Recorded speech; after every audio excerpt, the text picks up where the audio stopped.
My Hero Academia Season 6 has just started, and to celebrate it, I'm going to be breaking down each and every episode, starting with, of course, Episode 1, which covers chapters 258, 259, and 260. So first of all, we start from the same old bog standard intro, 8% Crook population, hero society, yada yada yada.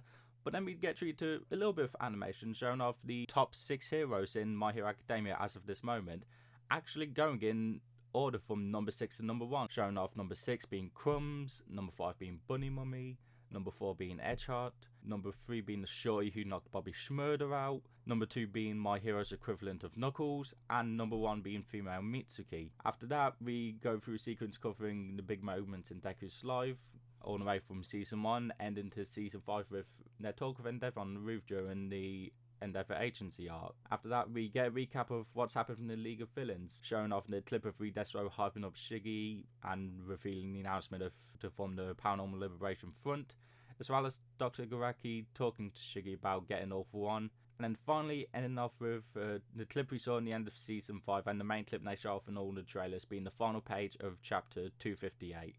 Finally, we get the new OP from the season being OP10 Hitamuki by Super Beaver, and I'm not going to get to it here. I might do a video later talking about the OP Needy, but fuck me, that shit slaps. After that, we get into the meat of Chapter 258, going to the start of it finally being the interactions with Hawks and Twice. The first big piece of info we learn here is about the 4 regiments and the lieutenants, that being Black, being led by Twice, Violet under Dabby and Gettin, Carmine under Toga, and Brown under Compress and Spinner. After that little bit of dialogue between Twice and Hawks, we get into a flashback with inner flashbacks to Hawks and Twice having a dialogue. Listen, it's great stuff, okay? This time the dialogue is of Hawks just teaching Twice now how to learn the regiment, the ideologies and the PLF, all the stuff Twice needs to actually know. But the main interest of the scene is Twice letting out the info that Shiggy is getting a power up and letting Hawks learn that so he can inform the heroes without anyone knowing. And this is the first place where I want to touch on the adaptation, because while I understand that this shot here is the direct adaptation of Hawks' reaction to the news, I think this second shot here they added, it's just beautiful in my opinion. The sort of look on his face of just dread and fear in the news, and the slow zoom in and the music behind it just helping you feel that temporary loss of hope he must have felt. It just hits so hard. I love it. After that, we go back from that flashback into the main flashback. This page of Nahir being translated beautifully. Hawks' VA Yuichi Nakamura, whilst always doing a good job, really hits home here for me, and I can't wait for how he does chapter 2, 6, 4, 5 and 6, which is helping calm the dread of hearing Twice's VA Daichi Endo do chapters 2, 6, 4, 5 and 6. Now we finally get treated to the title card, which I'm loving it here. The red in the background just is hitting real hard with the plus ultra. I'm loving it. But I don't know, for some reason I just got a feeling it's going to change slightly during this arc. If it doesn't, that's fine, but if it does, I think it might hit hard, not gonna lie. And now that the anime is fully covered chapter 258, we move on to the beginning of chapter 259 with Dr. Garaki walking down the hospital corridor and passing by a cute little teddy bear nurse. In the manga, we can't see her head as it's blocked by narration bubbles, but we can see she has human arms, so small little change there. I like it, it's neat. This being accompanied with narration by a grown-up Deku, and then being cut to Detective Tsukauchi giving the brief to all the heroes, which personally I feel like it should have been Tsukauchi giving narration the whole time, but ayo. But he's given the brief breakdown to all the heroes, and then we finally see one of the goats, Mocha, and we see it accompanied with Pixie Bob's reaction, which, little side note, admittedly, for some reason, I always thought her reaction to the tiny little Nomu, reason I thought it was her reacting to like how cute, but obviously it's clear it's how creepy. I don't know why, either way, she is cute, so we allow it, we say running. We get a few more cuts of the big hitters, including Baby Girl number 5 Miracle, and yet another goat, Russia. They are both always runs, we love to see them. Here, we actually get our first bit of additional content that is being added from the anime, and that being this little sequence showing off the plan, the teams, and what the students will be doing, who's where and whatnot. There's many reasons this could have been added, most likely for padding. However, I feel like this might have been added because during the publication of this arc in the manga, there was some confusion from some fans of, you know, who was where and what was happening when. So I believe that's the reason they added this here. And then bam, I lied. One last panel from chapter 258, and then we go straight back into chapter 259. It's just a single panel they moved over, but hey, it makes sense. But yeah, we go back into 259 as we move over to Edgar and his team up at Gunga Mountain Villa with what I would consider to be the first controversial and the admittedly most despicable change. That being the removal of Chainsaw Man from this shot, replacing him with, I don't know, fucking Hansel Man or something. I don't know. It's the anime's unwatchable now. Fucking disgusting. Mid-Hero Academia. Shut it down. This moment here of Midnight calming down She-Mage is great. Akino Watanabe, Midnight's voice actress, her delivery here is great. She's able to talk to her in a way that delivers the seriousness of the situation, not talking down to her, but also gives reassurance to her. It's an amazing delivery. Now, this section here of Yayorozu and the rest talking on why Kaminari and the others in the front is all original dialogue, as in the manga it was just a single panel as Kaminari screamed as to why he was at the front. Yeah, it's flashbacks pad out in the episode, I will admit that. However, I find it to be a natural extension of the scene, and I enjoy it. It's great to see extensions on scenes and seeing how characters think. Now, this is a small scene that I was so excited for. I was looking forward to it. That scene, Death Arms, just locking, sliding, go in place. Just, you liberating scum. Oof.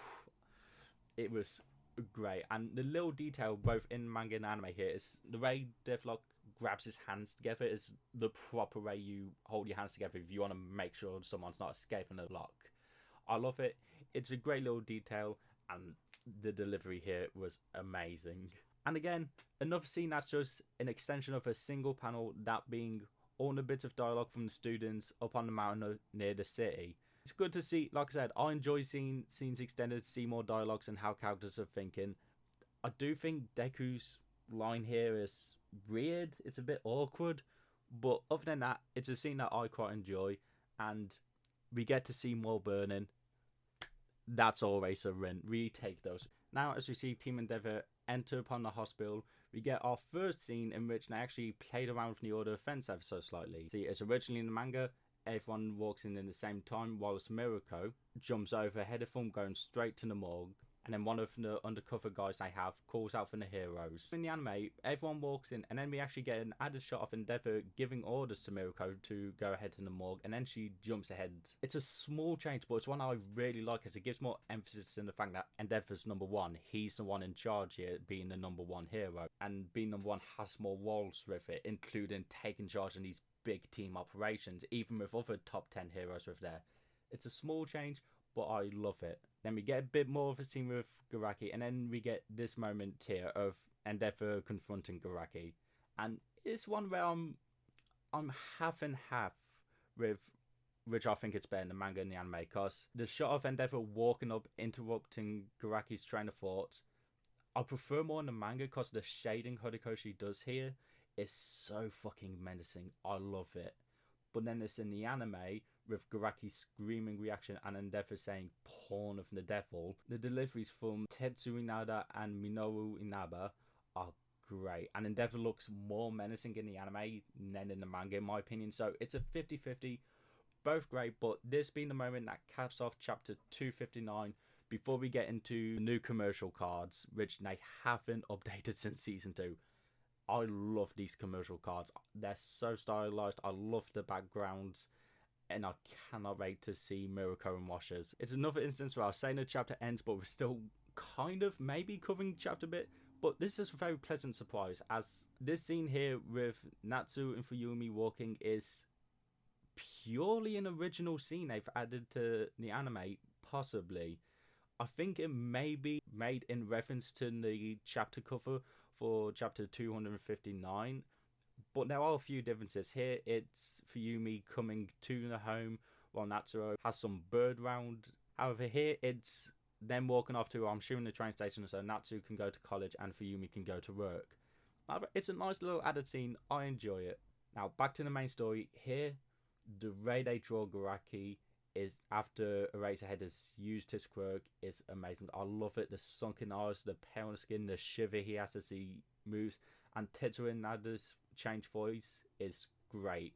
But if we're talking on VAs, the absolute best performance of this episode, and this episode's MVP, has to go to Hiroyuki Yoshino for his performance as President Mike in this scene. My god, it goes hard. You can feel not only the anger, but him holding back the anger and holding back his voice.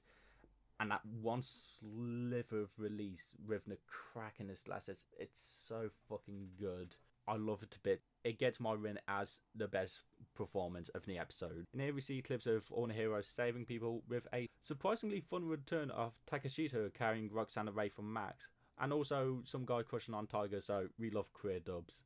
While I know I just gave MVP to Hiroyuki Yoshino, I would be out of my mind if I did not give points to Junichi Surabe for his delivery on Eraserhead's line here. And the addition of the red glow in his eyes when he uses his quirk.